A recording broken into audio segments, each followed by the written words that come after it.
Michael H heart, নাম কি বললাম? মাইকেল পেছারা কো আমি 100 মনীষীর জীবনী লেখব। 100 পৃথিবীর মনীষীর জীবনী লিখতে গিয়া প্রথমে লেখলেন আব্দুল্লাহর বেটা মুহাম্মদুর রাসূলুল্লাহ। কথা কম বলে তারপরে তাকে জিজ্ঞাসা করলেন, আপনি বিধর্মী, মুসলমানের পক্ষে নাই, আপনি মুসলমানদের ধর্মীয় গুরুর নেতার নামটা আগে লিখলেন, কারণটা কি জানতে চাই? মাইকেল এইচ হার্ট বলে, দেখো আমার বইয়ের মাঝে আমি অনেক নাম লিখছি। মাইকেল কোলিং আছে, এইচবি বার্ট আছে, রবীন্দ্রনাথ আছে, কার্ল মার্কস আছে, বেক্সিম কুরকে আছে, নজরুল ইসলাম আছে, এগুলোর নামও আছে 100 মনীষীর মাঝে।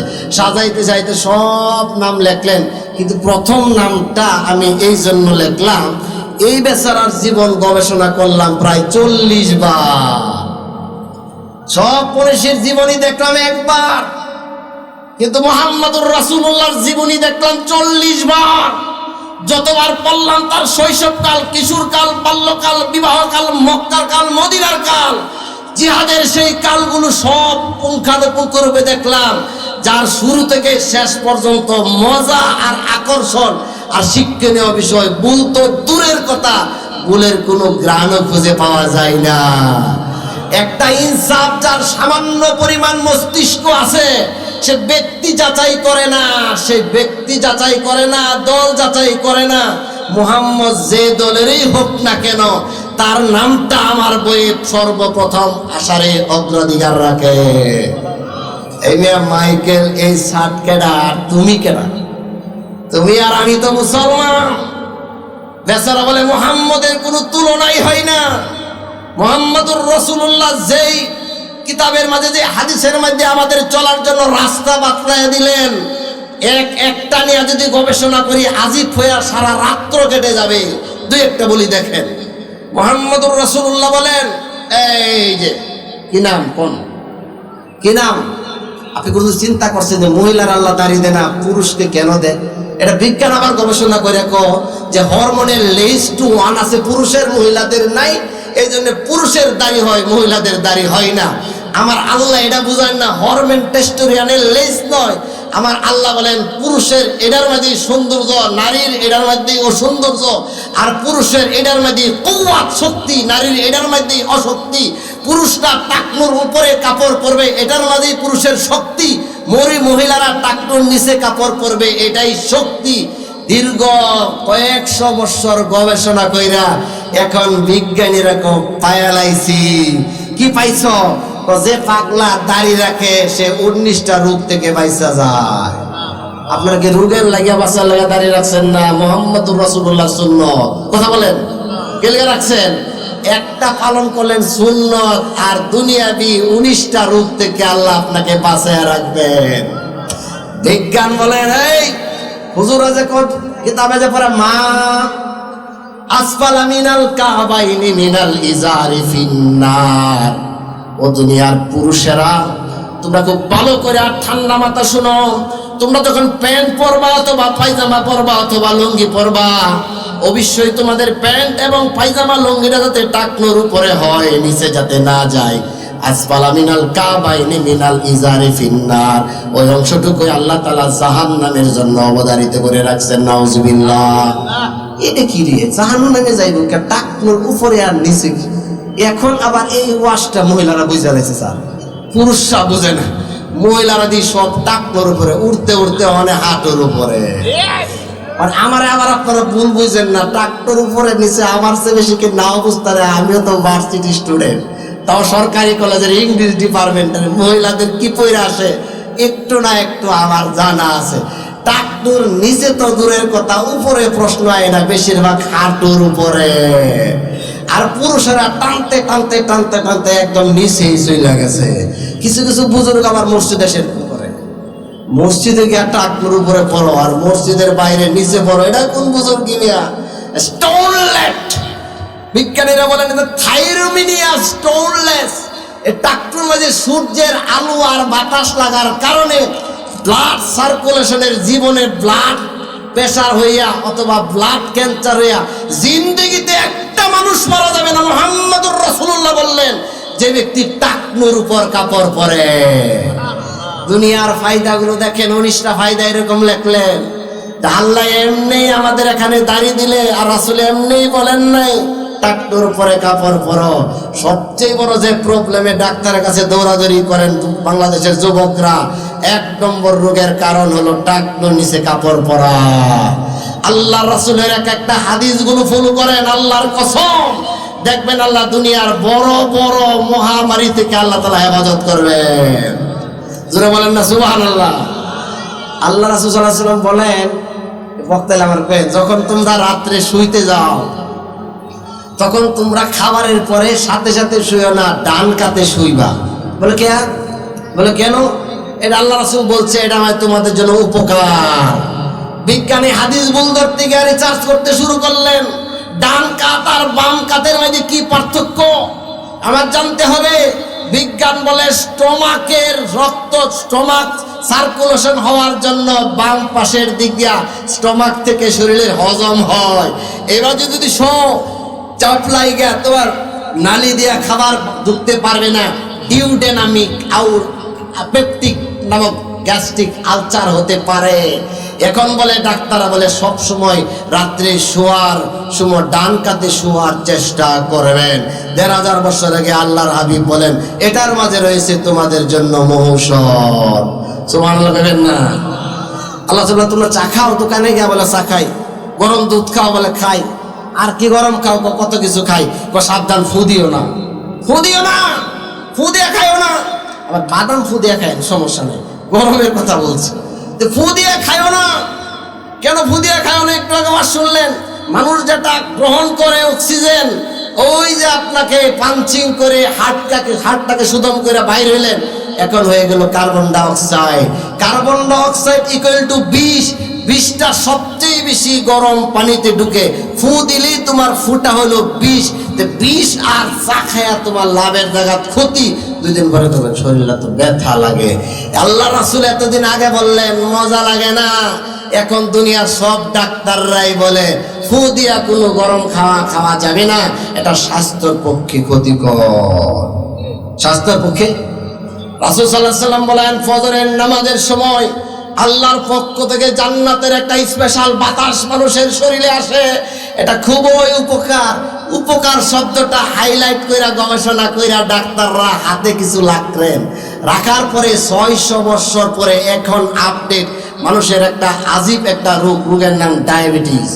ডায়াবেটিস রোগের 8টা চিকিৎসার মধ্যে একটা চিকিৎসা দেয়, সূর্য ওঠার আগেই মন্থর গতিতে 1 থেকে 1.5 কিলোমিটার আপনার হাঁটতে হবে। ঠান্ডা মাথা বুঝছেন?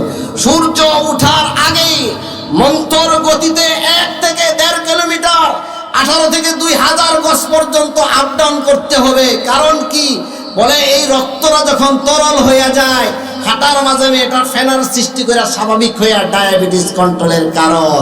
এখন বেচারা সকালবেলা ট্রাউজার সুমুল লাগায়া লেফট রাইট। আমার হাবিব বললেন, 1-এর ভিতরে 2। এক তো নামাজ পড়বা রবের খুশি, জান্নাতের চাবি।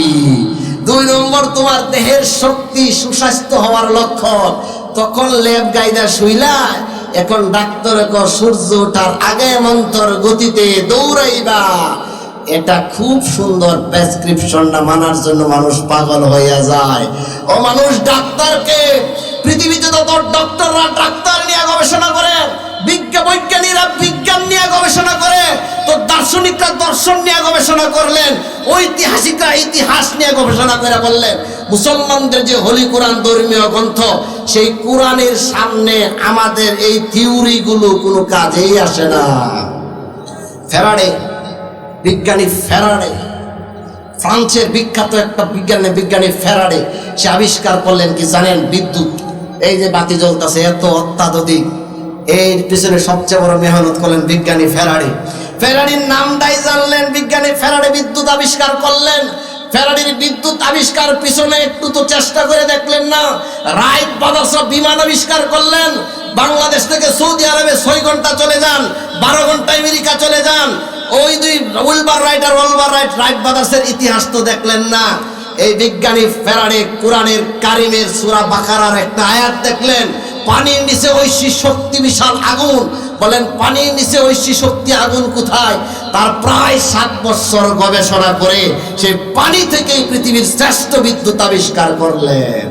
কোথায় থিওরি, কোথায় মেন থিওরি? কোরআনে কিছু বাহির করে আর কিছু বাহির করে না, আস্তে আস্তে আপডেট সব বাহির হয়ে আসতেছে। লুকানির কোনো সুযোগ নাই। আল্লাহর কোরআন দিবালুকের মতো স্পষ্ট। আজ নয় কাল তাম পৃথিবীর মানুষ করবে, তার বিকল্প কোনো থিওরি পৃথিবীতে আর কোথাও নয়। বড় ভাই ছোট ভাই রেখো, আমরা এমন কিছু আবিষ্কার করুন উপর দেয়া যাতে চলা যায়। কি আবিষ্কার করবে? বিমান নাম তখন তারা দেয় নাই, এয়ারপ্লেন। ইয়ার দেখি আর দেখি পিতে কি অনেক বড় বড় আসল, সব তো আপনারা জানেন। এগুলো এব্রিভিয়েশন, প্রত্যেকটার ফুল মিনিং আছে। যেমন কত জুমাই হুজুরা সবাই বয়ান করছে ইসকন, ইসকন নিয়ে বয়ান করছে। আপনারা কোনো সময় ব্রেন কাটাইছেন ইসকনটা কি?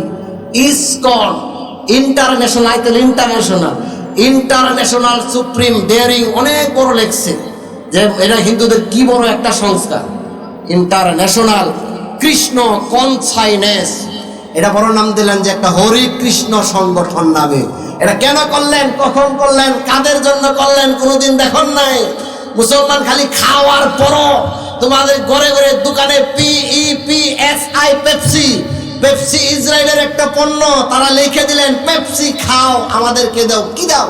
বলে Pepsi pay each penny of save Israel. ইসরায়েলের জন্য এই পেপসিটা খেয়ে কিছু টাকা জমা দাও, মুসলমানদের বিরুদ্ধে গুলি করা হবে, মুসলমানদের বিরুদ্ধে গুলি চালানো হবে, তোমরা দাও খাও। কিন্তু বলে আমরা তো পেপসি খাই, আর আমরা পেপসির অর্থ হইতো pay each penny of save Israel, ইসরায়েলের জন্য কিছু দাও, তা দিয়ে দেবো। অতএব barbarian stays the less of word abbreviation, সংক্ষিপ্তর উপর তোমাদের দেয়া দিল, চিন্তা ভাবনা করে সারা ইহুদিদেরকে সহযোগিতা করে বলো আমাদের নবী মুহাম্মদুর রাসূলুল্লাহ। আরে ভাই স্লোগান দেয়া, আশিকে রাসূলের সম্মেলনের ব্যানার দিয়া আল্লাহর নৈকট্য হওয়া সম্ভব না। আল্লাহর কাছে যাইবেন সর্বযুগের সর্বশ্রেষ্ঠ মুহাম্মদুর রাসূলুল্লাহর এক একটা থিওরি তাম পৃথিবীর বিজ্ঞানিক, দার্শনিক, ঐতিহাসিকরা চেষ্টা করতে করতে করতে বলেন 1500 বছর আগে কোনো ভার্সিটিতে লেখাপড়া করা নাই, কলেজে লেখাপড়া করেন নাই, যে থিওরি আবিষ্কার করলেন, আবিষ্কার থেকে আমাদের জীবনের অত্যাধুনিক অনেক কিছু আবিষ্কার করলাম। ভাই উড়া যে যাইব এটা আবিষ্কার করার দরকার না। পাখি নিয়ে আসলেন, পাখির মতো একটা আকৃতি করলেন, উড়ে না, তো উড়ে না, ভালো করে রিসার্চ করা হয় না। পাখির বডি দেখ আর পাখাটা দেখ, পাখাটা কত বড়, বডিটা কত বড়, সামনে কত, পিছনে কত, ঠান্ডা মাথা, পাখি উড়ে পড়ে না। কিন্তু আমাদের বিমান উঠতে চাই না কেন? আরো 4-5 বার স্টাডিজ কইরা তারা সাকসেস হয়ে গেলেন।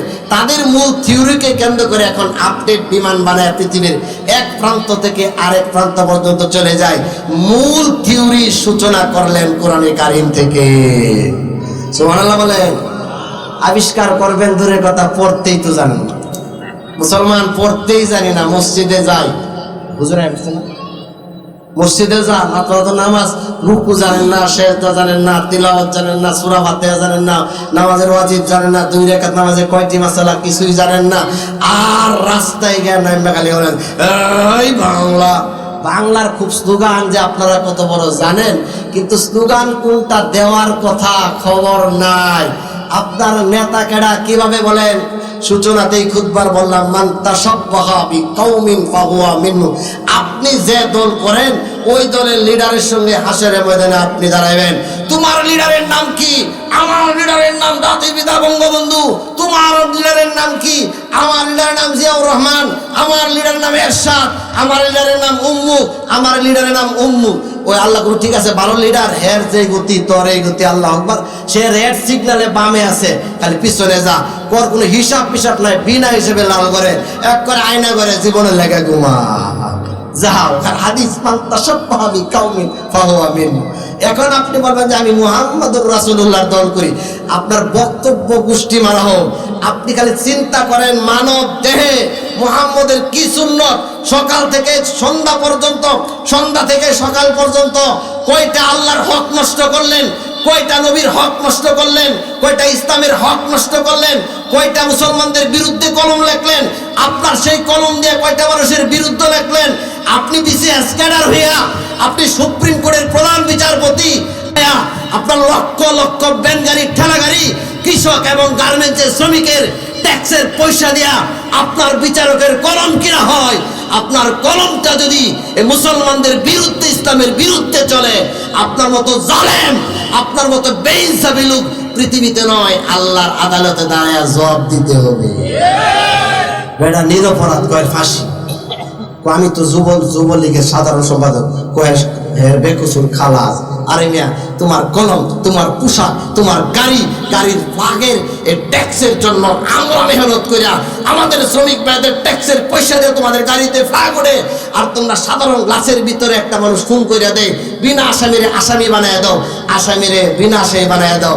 আল্লাহ কেব তোর যে গতি, তোর জেলের যে গতি, ওই কাদের যে লাইনে গেছে তোরা সব পেয়ে যা। আল্লাহু আকবার। আরো লম্বা একটা সাইট আমি আপনাদের নিয়ে বলতে চাইছি। অনেক সময় অনেক বক্তা আছে, তাও 2-1 মিনিট বেয়াদবি করলাম, হুজুরকে রেখা ক্ষমা চাই, প্লিজ ফরগিভ। আল্লাহ পাক রব্বুল আলামিন যে কথাগুলো আজকের এই মজলিসে হবে, প্রত্যেকটা কথা মনোযোগ দেয়। এক এক উলামায়ে কেরামের জবানের এক এক মূল্যবান রত্নের বাণী আমি মাঝখান দেয়া মজমার হালুয়ার মতো একটা ভ্যারাইটিস আলোচনা লাগাই দিলাম। হুজুরা গোছালো বিষয়ভিত্তিক বয়ান নিয়ে আসবে। শুধু আপনাদের বিবেকের কাছে শেষ কথা বলে যায়, ইনসাফটা দৃষ্টিতে দেখেন, কোথায় ছিলেন, কোথায় আছেন, কোথায় যাইবেন। এই সিটারি পাকপারি মানুষের দুকাই করিয়া কার কার হক নষ্ট করলেন, নিজের নফসের উপর নিজের জুলুম করছেন। মৃত্যু যদি নিশ্চিত জেনে থাকেন, কবরের মাঝে কি জবাব দিবেন, হাসরের ময়দানে কিভাবে জবাব দিবেন, যেখানে মুহাম্মদুর রাসূলুল্লাহ রাগান্বিত হইবেন।